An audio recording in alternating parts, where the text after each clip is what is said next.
Hey everyone, and welcome to season 3 of This Week in Crypto Philanthropy. So excited to be back after our brief hiatus, and this is your weekly guide to crypto powered change. Nick Mikulewski, Senior Sales Manager here at the Giving Block, and as always, joined by my colleague Pietro. Pietro, good to be back, huh? We've dusted off the mics rather, and feels good to be back in the swing of things. Man, the time has flown. It feels like just yesterday we wrapped things up, and now we have sort of time traveled a few months. But heck yeah, excited for this season, and feels good to be back in the swing of things. The routine was missed. Exactly. And I think when we ended, we had all these sort of, aspirations of what we were hoping we would see. And man, over the last few months, I feel like our entire world has changed completely from the crypto side, and just all the new things that have happened in the industry, in the space, all the new crypto projects that have launched, and all the new, connections that are being made out in the traditional finance world and the crypto world. Seems like they're coming together even faster than we could have believed.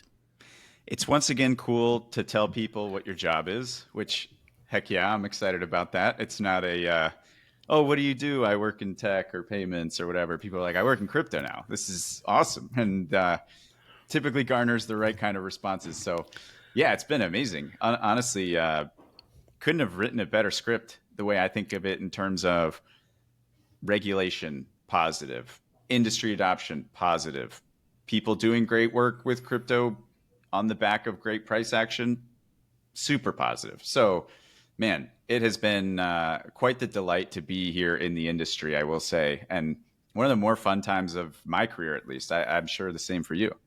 Yeah, absolutely. I couldn't have said it better myself. And to, I guess, maybe continue on with that, so many cool things happening in the space. We've got a very special episode today. We couldn't have picked, I think, a better season 3 opening guest. So without further ado, want to welcome Sarah Kershaw from WaterAid, who runs their digital team.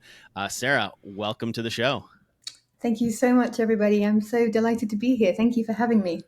Yeah, absolutely. So, Sarah, before we kind of get into, what's really super exciting in a campaign that, I'd love for you to walk everybody through, would love to just get a little bit of background for those who maybe have heard the Water name brand, maybe not. Would love to hear a little bit about the organization and what your team does at WaterAid. Sure. WaterAid is an international development nonprofit. That's the official answer, but it essentially means we build water projects, water systems around the world. We operate in 20 plus countries, in terms of program work. We were founded in the 80s from the UK with some UK engineers. So we have a sort of engineering background. And so we're here today to talk about a rather large project, which is pleasantly taking over the internet. Have you seen it? Well, Sarah, I couldn't think of a better way to just give you the floor. And if anybody hasn't been on social media in the last 48 hours, 96 hours, I'd be really surprised if you haven't seen some kind of reference to it. So, yeah, Sarah, would love for you to tell the audience all about this huge campaign that we launched just a few days ago. Sure. So I need like a drum roll, but yeah. So on the 1st of August, Team Water was launched. Hashtag Team Water was launched with YouTube creators, primarily sort of leading the charge. Mr. Beast, Mark Rober, and quite literally thousands of creators across all different platforms. And they've launched Team Water, which we are the global partner. And it is a fundraising and sort of co-creation sort of project designed to reach 2 million people with clean water. And to achieve that, we're going to have to raise $40 million in the month of August. So that's where we are right now. And it launched on Friday. The videos dropped. And we were just blown away, absolutely flabbergasted by the scale of it, the response, the comments, the brilliant ways that all these creators have found to incorporate water into like their niche, whatever it is. If we have crafting people, they're talking about water, and we have the stunts, and we have, the people who game, and the people who Twitch and all those things. It's been amazing just to see it. It doesn't feel like work. I've just been watching the internet, like, oh. and and WaterAid's been in the digital space, so the crypto space for a little while now. But I guess maybe as a little bit of background, how did all this even come about in the first place? How did you guys get on the radar with the great folks at Tiltify and folks at Mr. Beast, and how did these pieces come together for this campaign? Sure. So it's been a while actually. So I think in November, December 2023, members of what would be the Team Water campaign started reaching out to us. And they were being very cagey about who the people who were involved would be. And so we were sort of taking the calls and sort of trying to kind of understand it. And so that was how it started. And it really has sort of taken that long because we really wanted to make sure we could come up with a very robust program. We couldn't just making sure that it works. We got the sort of price per person right, making sure the sort of methodology of the campaign was really tight. And then the Team Water people, having run Team Seas and Team Trees, they had a really good idea of like how these things work, the kind of scale you need. And I know that they've liked Tiltify in the past. It's been part of their other campaigns, if not the main part. And so this time they decided to work with Tiltify to just make sure it could, build a super incredibly high performing site that could function at great volume. And that to have that kind of to have that part of the project kind of almost like predetermined was actually a huge lift for us because I was like, where do we start? Even trying to kind of calculate the volume and then work out kind of, can our Drupal site do this? I mean, maybe if we kind of did this, and this, but they had a very clear vision of what they wanted. So our role was just like not getting in their way. Like, how can we help? What can we do to help this rather than just be, a blocker? No one likes a blocker. So just try to be helpful. So that's when that started. That's incredible. Yeah, when I think about this campaign, it's honestly rather astounding when you think between Mr. Beast, Mark, the other folks that we've kind of alluded to as this kind of, a community of creators, just kind of finger in the air. I think that the general audiences that they capture is in the hundreds of millions, maybe even like pushing closer to the billion mark in terms of folks that are subscribers or tuning in, or I mean, certainly in terms of views. Mm-hmm. It's kind of wild when you see that, massive digital scale in regards to a campaign like this. I'd be very curious to understand, given that you are on the digital acquisition team, like, was this really, you mentioned 2023, these early conversations. I mean, it sounds like it's been a very much a labor of love. Has it been like mostly logistics, or it sounds like the through line is kind of getting things right to be able to apply that scale, but having a really tight kind of understood campaign behind the scenes. Can you walk us through maybe peeling back the curtain a bit more, like how that all happened? Sure. So I just want to make sure I've understood. You're interested in kind of the work it took for us to get from like idea to reality, essentially. Yes. That'd be awesome. Yeah. Okay. So let me see. So many sides to this. In terms of, like I said about the offer, making sure like the $1 is roughly one year is 1 year of clean water for one person for a year, kind of backing out that calculation and sort of making sure it was both done accurately, but also with integrity. Like, we didn't want to just like, oh, here's some wells, off we go. So we had to make sure, because the WaterAid of the difference, as we see it, is very much about the sustainability of our projects. They're designed, when we do them, to last between 20 to 25 years on average, with proper maintenance. Sometimes things break, you have to fix them. It's perfectly routine, and that's all baked into our process. I often call it like the invisible work of like water projects, because you have to have community buy-in, you have to have trust, you have to have great relationships. And then when you have successful projects like this, you have to be able to demonstrate to sort of neighboring communities and local officials like what can be done. And that can't just sort of happen by sort of strolling on in. You have to have a strong kind of reputation in the field, wherever you are. And of course, that has to be replicated across every country, essentially, if not every region within a country. So working out across all of that sort of diversity of like water project, intervention type, how to really make sure we had this project offering that was robust so people could really get behind it, to make sure it was honest. Because often the cost per person to reach someone with clean water can vary massively depending on what's happening, where it's happening, and the scale. So we had to really think about, I'm not a program person, I didn't have any part of this particular puzzle they had to solve, but they did it, and it was hours of work to really make sure they picked projects and they identified opportunities where we could reach millions, we could reach all these people at scale, but with a long-term sustainable project. And then the maintenance part, making sure there's a facility to keep people kind of engaged and maintain and engaged and invested in maintaining it long term, which in turn creates jobs in the community. There's a lovely knock-on effect. So kind of marrying the complexity of a water project with the simplicity of the messaging and making sure there's a through line of sight between them. So you can have like the WaterAid, the Team Water, like 101. What are we doing? How are we doing it? Why? And then making sure that kind of can be looked at in more detail and be representative and fair and also kind of consistent with the rest of our work.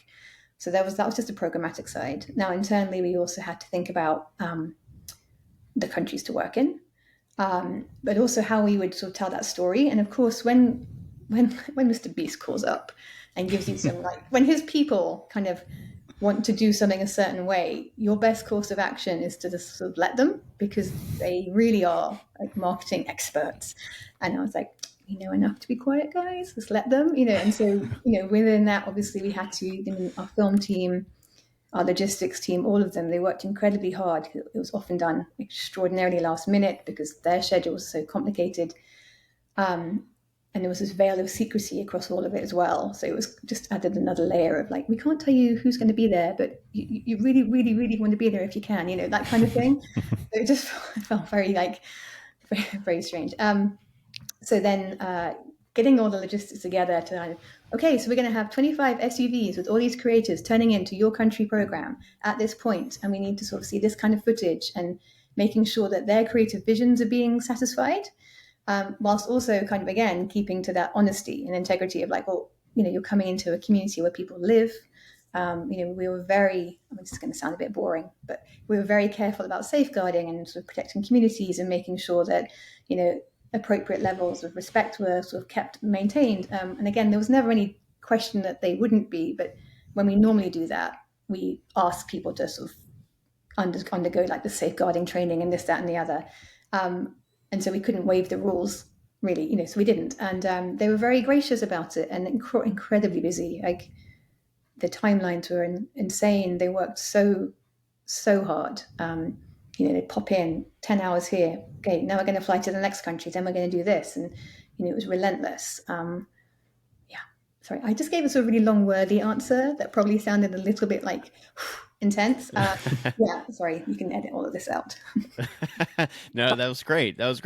And I guess so for the messaging, it's $1 for one person to have water access across a year, correct? Exactly. Yes. One, and one. Man, you're right. Like that messaging is pretty crisp and easy and simple to understand. And for the folks in the crypto community who might be listening to this or seeing this, online, like, man, that's really impactful. And crypto donors themselves are really mission driven, really mission oriented. And when they know what unit, or fractional amount of cryptocurrency can unlock, whatever type of programming for, some kind of philanthropic work around the world, man, that really just hits it home. So I don't know, Pietro, that's pretty easy to understand from my standpoint.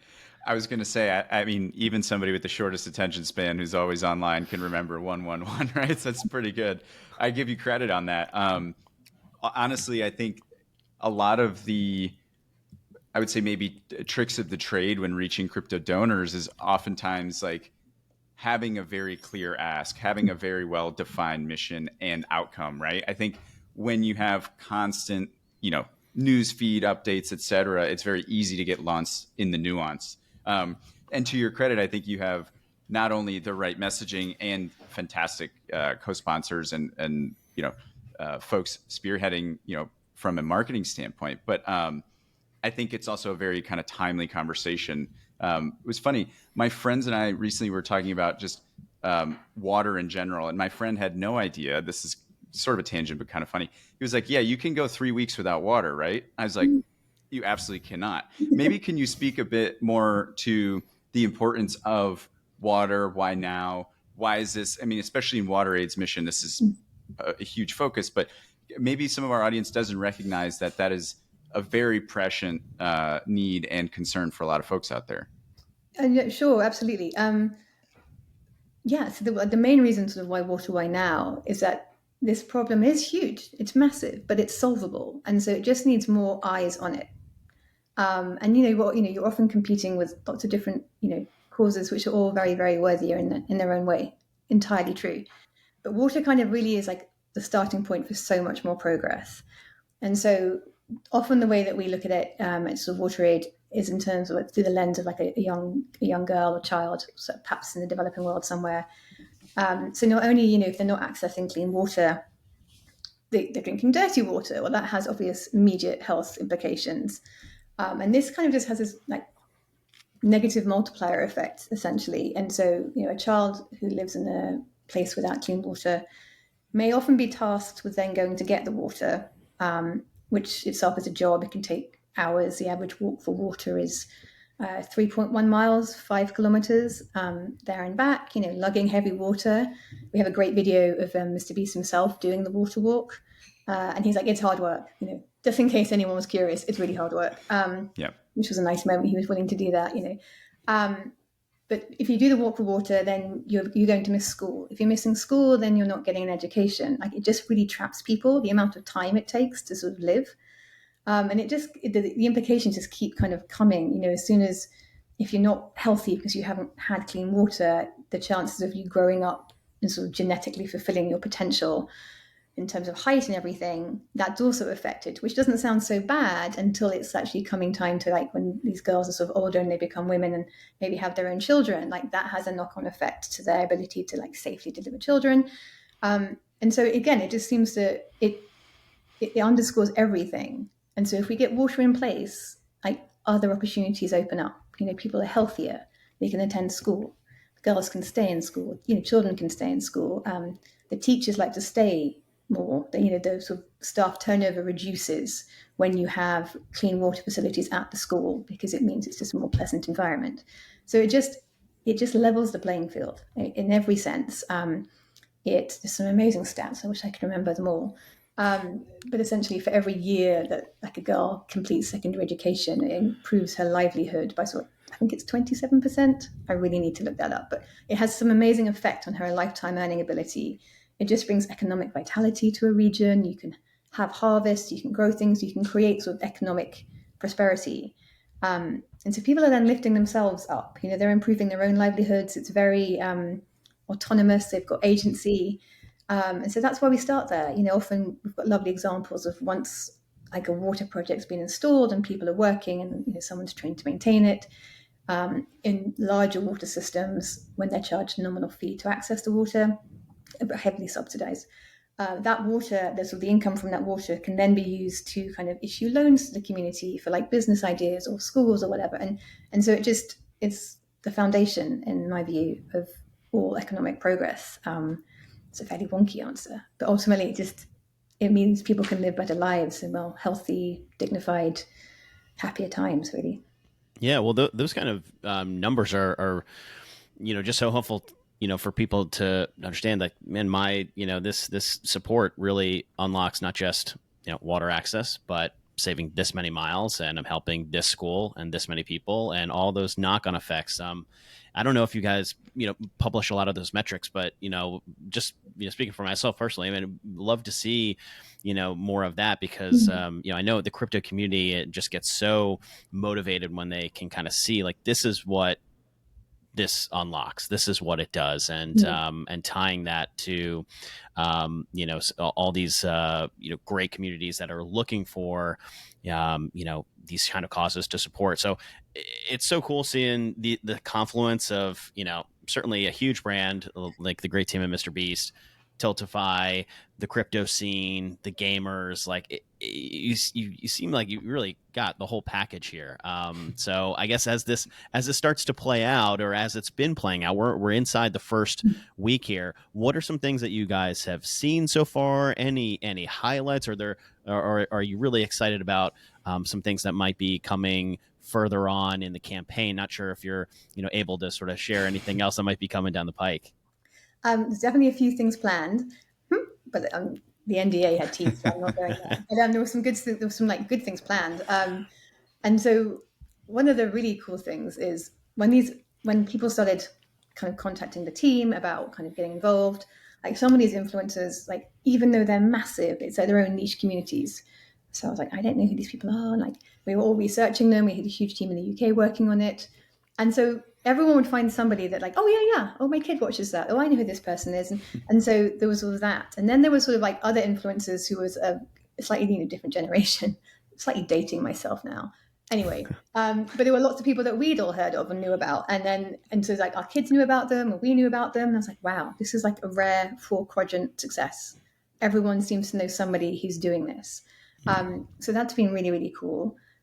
Just to sort of see that play out. And some of the surprises coming up later on. And again, I'm not even that in the loop with like the direct what's actually happening. I'm pretty low on the totem pole. But I know of a few things coming up that are like, wow, that's like super mainstream. Like everyone sees that. That's really cool. So we're sort of hoping for those big sort of like monocultural sort of moments. Keep busy August is all I'm going to say. Yeah, we definitely don't want to get you in any trouble. As much as we may love to know in advance what's gonna be transpiring here, I did want to ask maybe thematically or outside of the particulars of what's coming next, and anything you may not be able to divulge from your perspective, like in your seat from a digital acquisition standpoint. Maybe let us know and let our community of listeners know from a Web3 peer-to-peer fundraising perspective, how does that, have its place within this broader large-scale campaign? And are there any strategies you're leveraging to really maximize the contribution from those particular folks who happen to be maybe fans of the show too and maybe listening? No, that's a great question. So one of the sort of elements that's been sort of surprising almost is the extent to which people are paying with crypto. And I don't know why I didn't see that coming. I was saying to Nick earlier, I was like, I don't know if I just didn't see that, didn't anticipate that, but it's been a huge portion of the number of transactions are just done in crypto, which tells me like that is default for this community.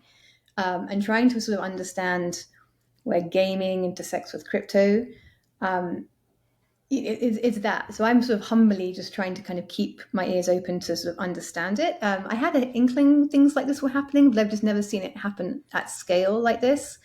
Certainly not, up till now with WaterAid, sadly. So it's really interesting to see that happen. And I think there's something about how the crypto people are kind of solving their own problems themselves. And that's kind of what these creators are doing. They're like, well, no one else is really doing this. I want to draw awareness in this way to like then support nonprofits doing the work. And so I think there's some great overlap, which is really interesting and just really kind of like straightforward. I think they're a lot younger than traditional non-donor supporters. So of course you reach them differently, or in fact, if they want you to reach them, often they don't. And so kind of having to reconcile that with development sort of procedure and generally, and say like, no, we can't reach out to them because it's anonymous, but I did send them a tweet. And I'm like, that's completely legit, by the way. And sort of explaining that that's how stewardship looks now. Always interesting. And you get these sort of strange sort of emails and you have to sort of try and piece out what they mean sometimes. That's mainly, it's been fascinating. We're learning a lot. And in terms of like just thanking them directly, we're just, again, this is like day 3, so we're just still sort of seeing the patterns as they emerge. We're just trying to find out where they are and what's helpful. Your comments about sort of impact and what the money can do, that's the kind of content we produce. And certainly now I know they like it. I'll really prioritize. Yeah. Well, it's one of those things that we are, always talking with organizations about, where folks in the crypto scene, oftentimes just want to have something that's created, sort of for them, spoken to them. So many times, if someone is in the community and goes to, a charity site, it's often something that may be there, but sometimes isn't in your typical like way to give, and so they sort of feel like, well, maybe I can't really participate. And we did a crypto donor sort of AMA. A little while ago, but one of the things they told us was, we see a lot of this stuff on socials. That's where we're typically hanging out. That's where we discover what campaigns are happening and what causes are being launched and what's going on, and that's where we spend a lot of our time. So for those organizations that are taking some time to sort of hang out there, and create that door for this community, it's really cool to see that so many people have already kind of walked through that. I think we've seen about 40% of the participation coming through crypto rails. So yeah, once you sort of make that visible for the community, they've been showing up in a pretty big way. They really, really have. Again, I feel really like sort of slightly stupid that I didn't anticipate how much crypto people would take this on. I don't know why. But yeah, no, it's brilliant. It's fascinating. And it really speaks to the community supporting it. Yeah, deeply cool. Yeah. Well, I guess for what you guys are doing at WaterAid, and maybe sort of the after effects of this, any plans to kind of go down similar paths? What's the digital acquisition team kind of focused on for 2025, and maybe some things that you're thinking about going deeper into sort of like the crypto gaming kind of ecosystem? Yeah, absolutely. Exactly. I need to think about this. I think I kind of have a sort of SEO background and sort of like web 2.0. And at the weekend, I was like, oh, this is very different now, because the stuff that's happening in streams, whatever, it's not really, it doesn't show up in search results. Like the way that it's documented and found is slightly different.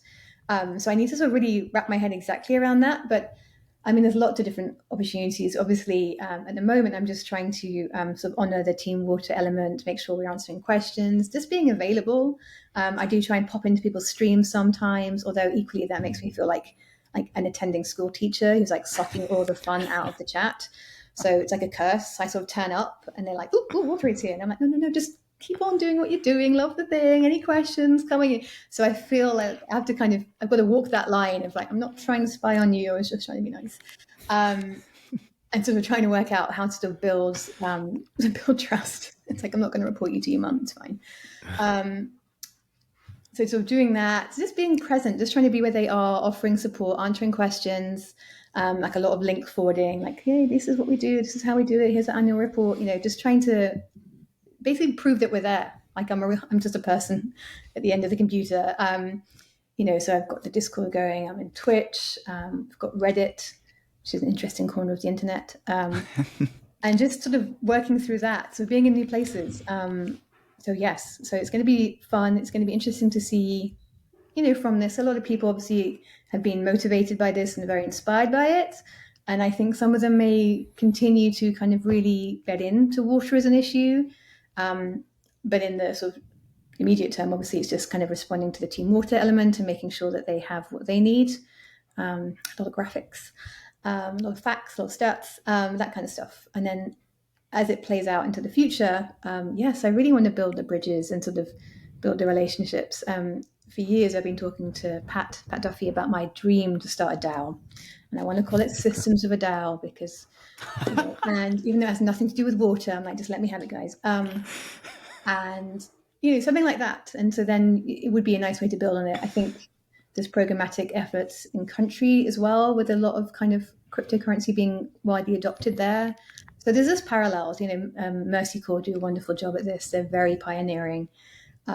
Hats off to those guys.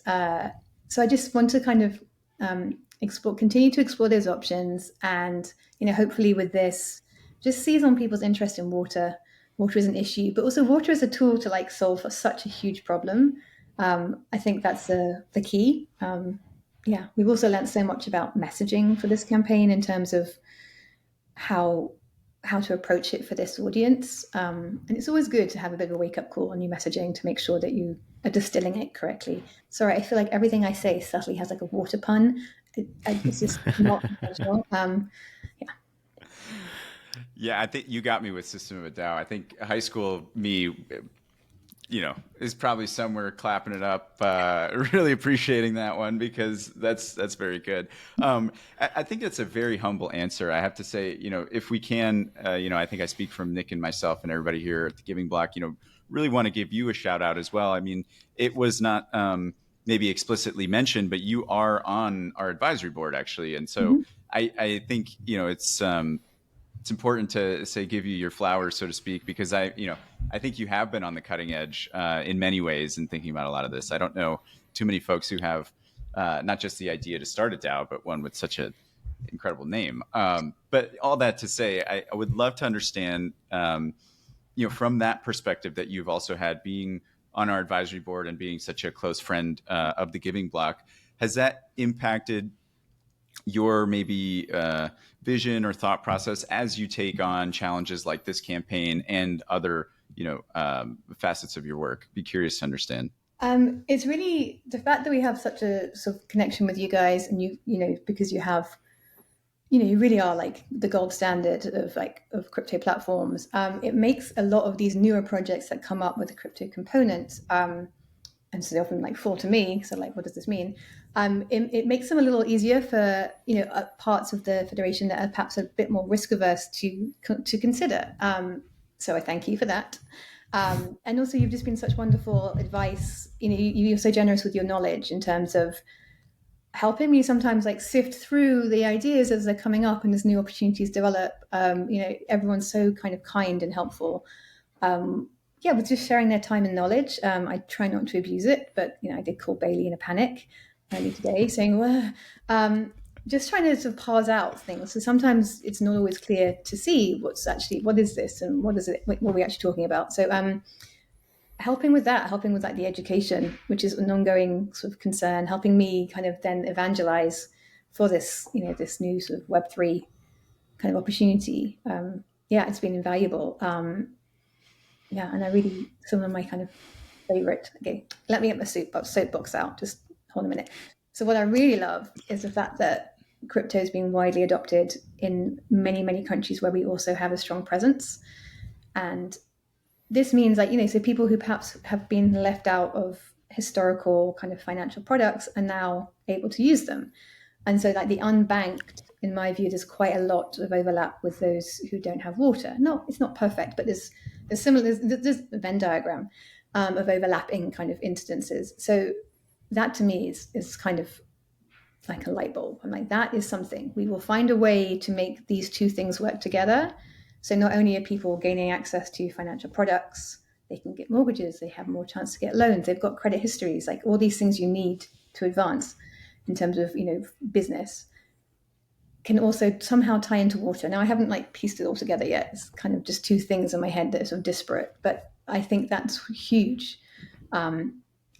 If I can figure out how to do it, or someone who's much more intelligent than me can do that, I'm open to suggestions. Yeah, I just think it's amazing.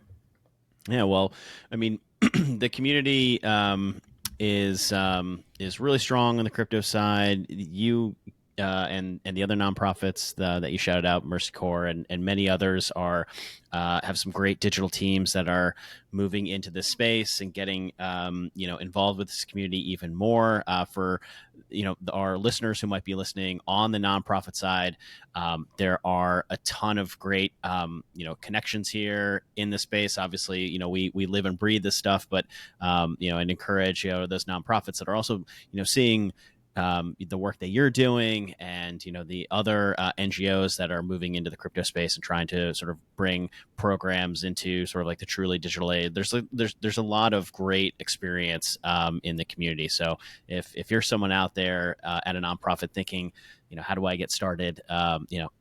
So there's Sarah and there's a lot of other folks that have started to position their nonprofits for sort of this new way to engage with supporters. And I guess to to start to maybe wrap up our conversation today a little bit. So the campaign is for this month, the month of August. Yeah.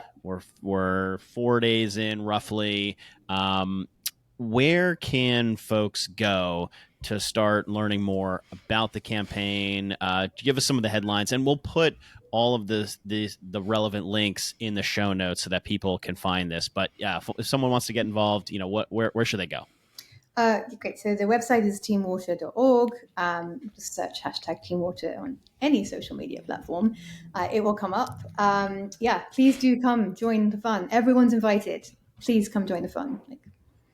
Amazing. Yeah. So if you get on socials, I mean, you see Mr. Beast is out there, and I've been amazed at how many other, influencers and people in the community have started to pop up. It's something that's like almost like hourly. There's some new thing that I'm seeing. It's really incredible to see. So if you want to be part of a really active campaign, I encourage you to check it out. Pietro, I want to sort of give you the last word. Anything to end us with? Man, I appreciate the honor to do that. Honestly, Sarah, want to say thank you first and foremost for joining us. It's been incredible getting a peek behind the scenes of what has been, in simply 3 days, an unbelievable, what has taken the internet by storm, truly campaign. Honestly, couldn't be for a better cause. Love that you have, such a great mission, but also history, and the folks that are supporting you are obviously extremely impressive. I think perhaps if I can kind of deflect the honor of having the last word, is there anything that you may want to leave us with that we didn't get to ask you, or that our folks listening at home might have the benefit of hearing? Anything and anything, if you want to plug it or put us in touch with any resources, the floor is yours. Sure. Thank you. That's really kind. Yeah, when I said everyone join the party, I mean, that's their whole ethos. So all of them have been so generous about, we want everyone to do this. So if you have 12 followers on your Instagram account and they're both your mom and maybe 5 family members, please still make a video if water at any point has touched you or has ever played a part in your life in a way that's beneficial. Please do share. Please do share your story and then upload it and be part of it. This is a lovely opportunity for influencers and creators at literally every end of the sort of follow count to get involved and be part of something like epic. And I love that, the sort of the ethos of inclusivity. It's wonderful. We've got creators from all over the world, in countless languages. We've definitely fallen behind on the translation because there's so much. It's brilliant. It's truly humbling to see how many people have got involved. So I just encourage everyone to do that. It'd be great. Amazing. I want to hear from you. Amazing. Well, I'm on teamwater.org right now. That number continues to rise. As of this recording right now, we're at 6,797,000 total years of water supplied, and that number keeps moving up. So it's really incredible. Check it out, everybody. And Sarah, thank you so much for kicking off season 3. We're really excited to see not only how this month goes, but just what's going to happen for the rest of 25. We think this is going to be an epic year for crypto giving in general. We're all really excited for the year-end giving season. We're all scrambling for what we think is going to be a really epic, giving season. So thanks so much for kicking off season 3, and everyone else, we'll see you next time.